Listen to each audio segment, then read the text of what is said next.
Picture yourself on a windswept hill outside Rome's towering walls, the air heavy with the scent of dust and despair, the horizon scarred by wooden crosses bearing the weight of human agony. This is ancient Rome, a city of marble and blood, where justice was as brutal as the empire it served. What kind of society would devise a punishment so excruciating that it became a symbol of terror for centuries? Today, we're plunging into the dark heart of Roman crucifixion, a painful execution that defined an era of power and fear. This isn't just a story of ancient torture. It's a tapestry of mysteries, betrayals, and haunting legacies that will grip your soul and leave you questioning the cost of empire.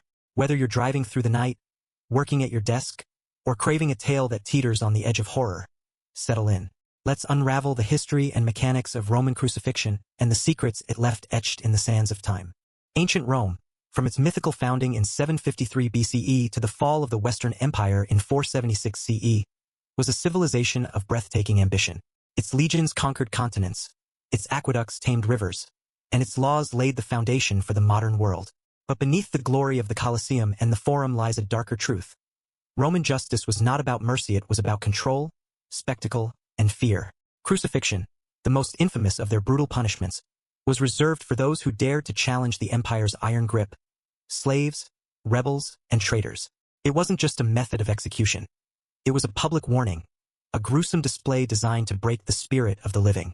To understand Roman crucifixion, we must step into a world where power was absolute, where gods and emperors demanded loyalty, and where the cross became a symbol of both suffering and mystery.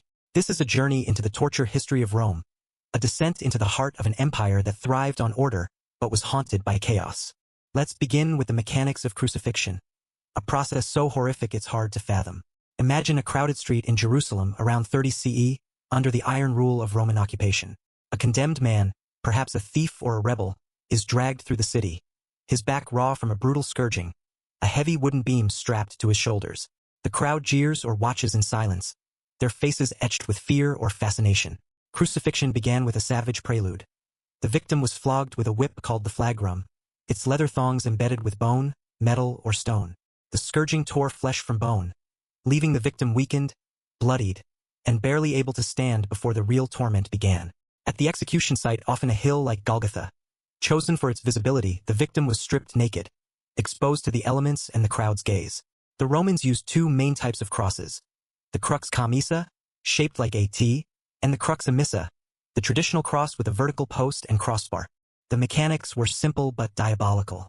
The victim's arms were stretched across the crossbar, and iron nails, typically 5 to 7 inches long, were driven through the wrists, not the palms, to support the body's weight. The wrists were targeted because the median nerve, when pierced, sent searing pain through the arms with every movement. The feet were nailed to the vertical post, often with a single spike driven through both heels, forcing the knees to bend slightly. The cross was then raised, the victim's body sagging under its own weight, the nails tearing at flesh and muscle.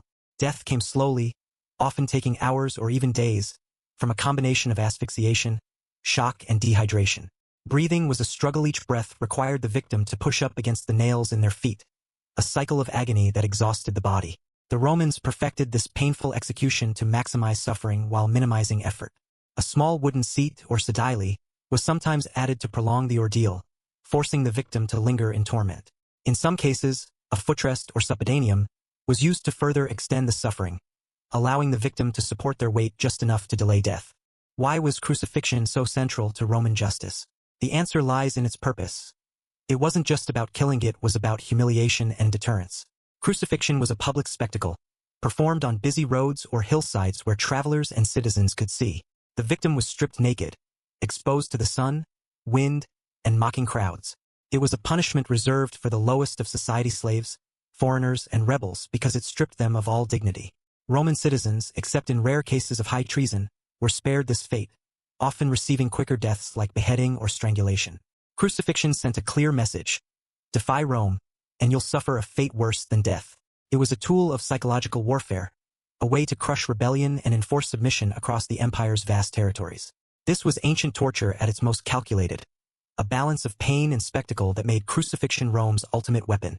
Let's explore a specific story that brings this torture history to life. In 71 BCE, during the Third Servile War, a slave named Spartacus led a rebellion that shook the Roman Republic to its core. His army of gladiators and slaves defied Rome for years, defeating legions and striking fear into the Senate. When the rebellion was finally crushed, the Roman general Crassus ordered the crucifixion of 6,000 survivors along the Appian Way, the road from Rome to Capua. The crosses stretched for miles, a forest of suffering visible to all who traveled. The bodies were left to rot, a grim reminder of Rome's power. But here's the mystery. Spartacus himself was never found. Some say he died in the final battle, his body lost among the fallen. Others whisper he escaped, only to be betrayed and crucified anonymously among his men. Roman records are silent, leaving us to wonder. Did the leader of the greatest slave revolt evade the cross? Or was his fate hidden to erase his legend? This mystery lingers, a shadow over Rome's victory, a testament to the power of crucifixion to both punish and obscure. Let's dive deeper into the mechanics of crucifixion to understand its brutality. The nails driven through the wrists targeted the median nerve, causing excruciating pain that radiated through the arms with every movement. The victim's weight pulled against the nails, tearing muscle and sinew, creating wounds that bled slowly but relentlessly. Breathing was a torturous cycle. Each inhale required lifting the body, pressing against the nailed feet, a motion that sent fresh waves of pain through the body. The Romans knew this, often breaking the legs of victims in a practice called crurifragium to hasten death by preventing them from pushing up to breathe. This was both a mercy and a final act of cruelty, ensuring the victim suffocated within hours. Medical studies suggest death typically came from asphyxiation, as the diaphragm weakened under the strain, or from hypovolemic shock due to blood loss from the scourging. Exposure to the elements, blazing sun, freezing nights, or rain added to the suffering, turning the cross into a stage for nature's cruelty as well as man's. To understand why crucifixion was so effective, we need to explore Roman society. Rome was an empire built on conquest, its stability resting on the submission of millions across Europe, Africa, and Asia. Rebellion was a constant threat, from enslaved peoples to conquered provinces like Judea or Gaul. Crucifixion was a response to this threat, a punishment that combined physical pain with social degradation. By crucifying rebels in public, Rome showed its power to dominate not just bodies but minds. The cross was a symbol of imperial might, 36 a reminder that no one was beyond Rome's reach. But it also reflected Rome's religious beliefs. Crucifixion was seen as a cursed death, unfit for citizens or gods. Victims were often left on the cross for days, their bodies scavenged by birds or wild animals, a final insult that denied them proper burial, a fate that horrified a society that valued funerary rites for ensuring passage to the afterlife. Let's dive into another story, this one from Jerusalem around 4 BCE. After the death of Herod the Great, a wave of unrest swept Judea. A rebel leader named Simon of Perea declared himself a messiah, challenging Roman rule. The governor, Varus, responded with ruthless efficiency, crucifying 2,000 rebels outside Jerusalem's walls. The crosses dotted the hills, a grim warning to the city. But here's the mystery. Some Jewish texts claim Simon's body vanished from the cross, sparking rumors of divine intervention. Was his body stolen by followers, hoping to fuel a legend of resurrection? Or did the Romans remove it to prevent the rise of a martyr's cult? The truth is lost, but the story shows how crucifixion could ignite mysteries, blending history with the supernatural in a way that still captivates us. This tale of Roman crucifixion, with its mix of rebellion and enigma, is a perfect example of why the punishment left such a lasting mark on history. Let's explore the psychological impact of crucifixion. It wasn't just about the victim, it was about the audience. Crowds gathered to witness crucifixions, their reactions fear, horror, or grim acceptance amplifying Rome's message. The sight of a body writhing on a cross, naked and broken, was a visceral reminder of the empire's power. But it also created a culture of fear, where dissent was unthinkable and obedience was survival. Some scholars argue this fear shaped Roman religion, with gods like Jupiter depicted as stern judges who demanded loyalty. Crucifixion's public nature made it a communal event, binding the community through shared trauma. Others believe it desensitized the populace, normalizing violence as a fact of life. Either way, the crowd was not just a witness. It was a participant in Rome's theater of terror, a stage where the painful execution played out for all to see. Let's consider another tale, this one from the reign of Emperor Nero in 64 CE. After the Great Fire of Rome, Nero blamed the Christians, a new religious sect, for the disaster. Hundreds were crucified, their crosses set ablaze to light the emperor's gardens in a grotesque display of power. But a strange detail emerges from the annals of Tacitus. Some victims reportedly sang hymns as they died, defying the pain with eerie calm. Was this an act of unshakable faith, or a myth spread by early Christian scribes to inspire their followers? The mystery endures, hinting at the complex interplay between crucifixion and belief. For the Romans, Crucifixion was a tool of suppression. For the victims, it could be a stage for defiance, a paradox that made the punishment both powerful and unpredictable. This story of ancient torture shows how even the most brutal acts could spark moments of resistance that echoed through time. Let's examine the tools of crucifixion. The crosses were made of sturdy wood, often oak or cedar, designed to bear the weight of a grown man for days. The nails were forged iron, broad enough to hold without tearing through flesh, their blunt tips designed to maximize pain. The flagrum whip was a masterpiece of cruelty, its thongs laced with sharp objects, bone, metal, or glass to rip flesh with every strike. Executioners were skilled soldiers or slaves, trained to prolong suffering while ensuring the spectacle lasted. The cross was often reused, its wood stained with the blood of countless victims, a grim testament to its efficiency. These tools were not just instruments of death. They were symbols of Rome's dominion, turning human suffering into a public monument that reinforced the empire's might. Let's dive into another mystery, this one from the province of Judea around 70 CE, during the First Jewish-Roman War. The general Titus besieged Jerusalem, crucifying hundreds of rebels outside the city walls to break the city's spirit. The historian Josephus, who witnessed the siege, describes a peculiar event. One night, several crosses were found empty, their victims gone. Were they rescued by rebels under cover of darkness, risking their lives to save their comrades? Or did the Romans dispose of the bodies to prevent the rise of martyrs? Some Jewish traditions claim the victim spirits haunted the Roman camps, their cries sowing fear among the soldiers. This mystery highlights the power of Roman crucifixion to spark legends, its brutality giving rise to tales of resistance and the supernatural that still resonate today. Let's explore the social hierarchy of Rome and how it shaped crucifixion. Roman society was rigidly stratified, with citizens at the top, followed by freedmen, foreigners, and slaves.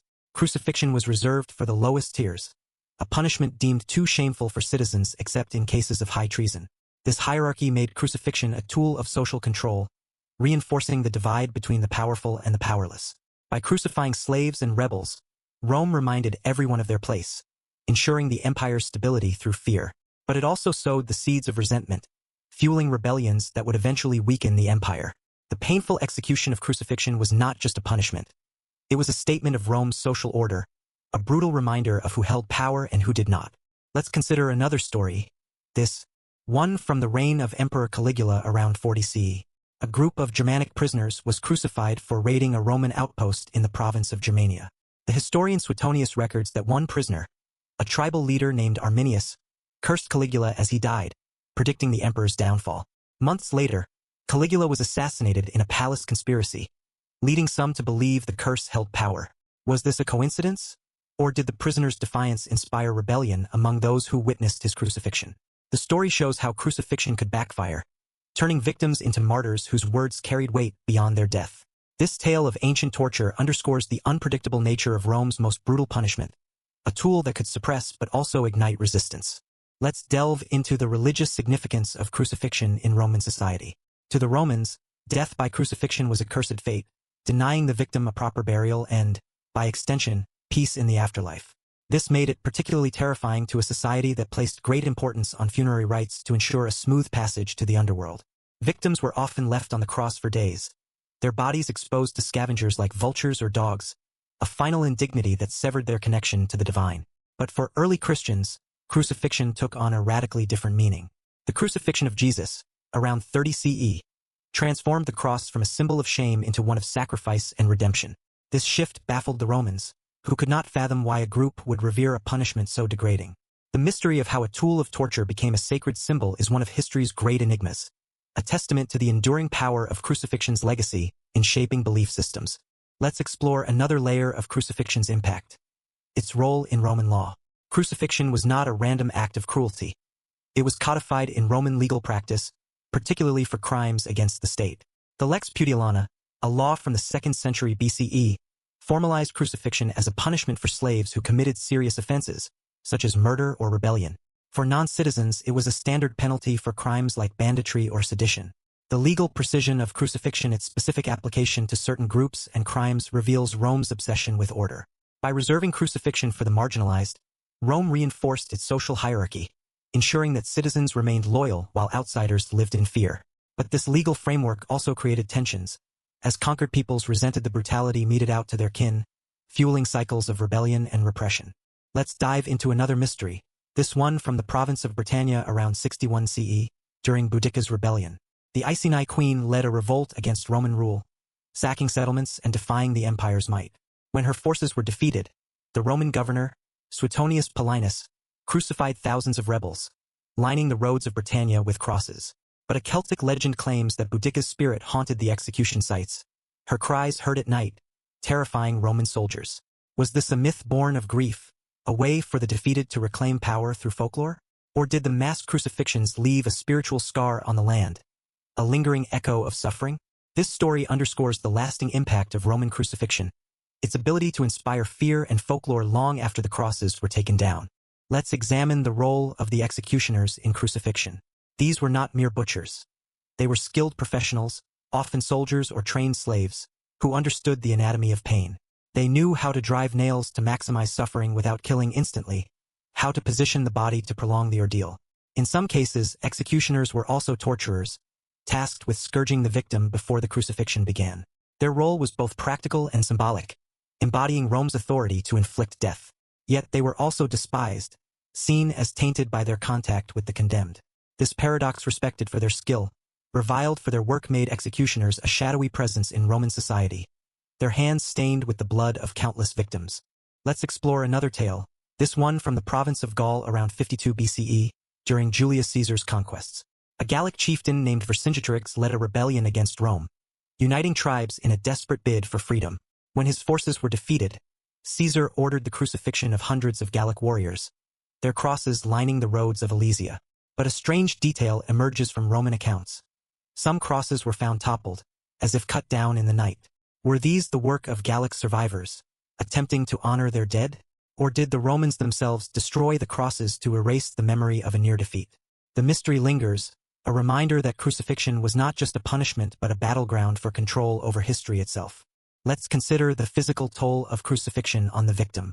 Beyond the pain of the nails and scourging, the body endured a cascade of traumas. Dehydration set in quickly, especially under the Mediterranean sun, causing muscles to cramp and organs to fail.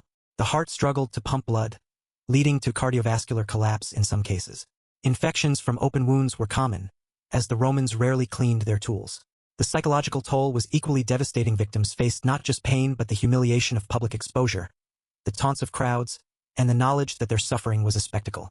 This combination of physical and mental torment made crucifixion one of the most painful executions in history, a punishment designed to break both body and spirit. Let's dive into another mystery, this one from the city of Pompeii around 79 CE, before its destruction by Vesuvius. Archaeological evidence suggests that crucifixion was used in Pompeii's amphitheater to punish slaves who attempted escape. A graffito found in the ruins depicts a crucified figure with an inscription that reads, "He defied the gods." Who was this figure and what was their crime? Was it a religious offense, or a symbolic warning to others? The eruption buried the truth, leaving us with only fragments of a story that hints at crucifixion's role in Rome's provincial justice. This enigma shows how even a single cross could spark questions that echo through time. Let's reflect on the cultural impact of crucifixion. Beyond its role in justice, crucifixion shaped Roman art, literature, and even humor. Graffiti from Pompeii mocks crucified victims, showing how deeply the punishment was embedded in everyday life. Yet it also inspired fear, with poets like Juvenal describing the cross as a fate to avoid at all costs. For conquered peoples, crucifixion was a symbol of oppression, a reminder of Rome's dominance. For Romans, it was a necessary evil, a tool to maintain order in a sprawling empire. This duality, crucifixion as both a practical punishment and a cultural symbol, made it a cornerstone of Roman identity, its shadow looming over every aspect of life. Let's explore one final story, this one from the province of Asia Minor around 88 BCE, during the First Mithridatic War. King Mithridates VI of Pontus, a bitter enemy of Rome, crucified captured Roman soldiers to mock their power. But a Greek historian, Appian, notes that one crucified soldier, a centurion, was seen walking the camp days after his supposed death, terrifying Mithridates' troops. Was this a case of mistaken identity, a survivor who escaped the cross? Or was it a legend spread to undermine Mithridates' authority? The story shows how crucifixion could transcend its physical reality, becoming a source of myth and fear that outlived the victim.